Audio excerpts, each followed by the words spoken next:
बच्चों, आज मैं तुमसे एक ऐसी बात कहने आया हूं जो अगर तुम्हारे हृदय में उतर गई तो मैं वचन देता हूं तुम्हारी जिंदगी बदल जाएगी। हर बच्चा कहता है, महाराज जी मेरा पढ़ाई में मन नहीं लगता। मन तो कभी किसी में नहीं लगता। मन तो चंचल है, बंदर की तरह कूदता है, भटकता है। उसे पकड़ना ही साधना है और वही साधना स्टडी कहलाती है।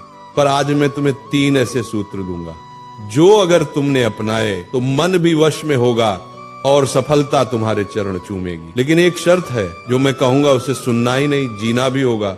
अगर फिर वही पुरानी आदतें रही तो वही हाल रहेगा, ना मन लगेगा ना जीवन आगे बढ़ेगा। पहला सूत्र, कारण खोजो। जब तक तुम्हारे पास पढ़ने का कारण नहीं होगा, तुम्हारा मन पढ़ाई में कैसे लगेगा? अगर मैं तुमसे कहूं कल सुबह 4 बजे उठ जाना, तो तुम उठोगे? शायद नहीं। पर अगर मैं कह दूं सुबह 4 बजे उठो और तुम्हें 1 लाख रुपए मिलेंगे, तो तुम 4 नहीं 2 बजे ही उठ जाओगे। क्यों? क्योंकि अब तुम्हारे पास एक कारण है। यही है पहला सूत्र, रीजन बनाओ। क्यों पढ़ रहे हो? क्यों मेहनत कर रहे हो? क्या तुम्हारा कोई सपना है? क्या तुम्हें अपने माता पिता का नाम रोशन करना है? क्या तुम्हें गरीबी से निकलना है? जिस दिन तुम्हें अपने आप को पता चल गया, उस दिन से अपने आप रास्ता दिखने लगेगा। फिर न तो आलस रहेगा न मन का बहाना। फिर किताबें भी तुम्हें आकर्षित लगेंगी, क्योंकि अब तुम्हारे भीतर आग जल चुकी होगी। मुझे कुछ बनना है। दूसरा सूत्र, एक समय में एक ही साधना।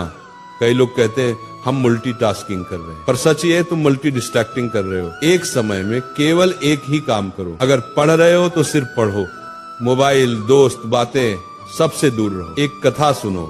एक व्यक्ति ने 100 जगह 1-1 फुट का गड्ढा खोदा और एक ने एक ही जगह 100 फुट का। पहले वाले को पानी नहीं मिला, दूसरे को स्रोत मिल गया।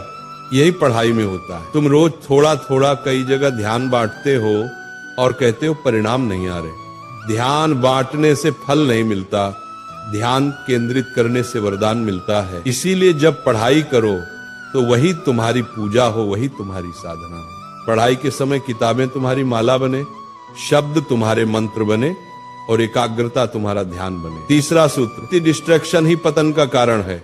आज मनुष्य अपने शत्रु से नहीं, अपने मोबाइल फोन से हार रहा है। कभी विचार करो, मोबाइल तुम्हारे काम के लिए बना है या तुम मोबाइल के गुलाम बन गए हो? स्क्रीन छोटी है पर जाल बहुत बड़ा है। तुम कहते हो थोड़ा रिलैक्स करने चला था और वो थोड़ा 3 घंटे का टाइम पास बन जाता है। फिर तुम कहते हो मेरा मन पढ़ाई में नहीं लगता। मन कैसे लगेगा?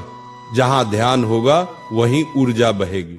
और अगर ध्यान सोशल मीडिया में बहा दोगे तो ज्ञान कहां से आएगा? मोबाइल बुरा नहीं, पर अगर तुम उसका उपयोग साधन की तरह करो तो वो वरदान है। अगर लत की तरह करो तो वो शाप बन जाता है। इसलिए महाराज का आदेश है, मोबाइल का इस्तेमाल करो, मोबाइल न कि तुम्हारा इस्तेमाल करे। टाइम टेबल बना लो और पढ़ाई के समय अपने सारे विचलन काट दो। याद रखना, जब तक डिस्ट्रैक्शन रहेगा कंसंट्रेशन कभी नहीं आएगा। अगर तुम अपने जीवन में सफल होना चाहते हो तो 3 मंत्र याद रखो।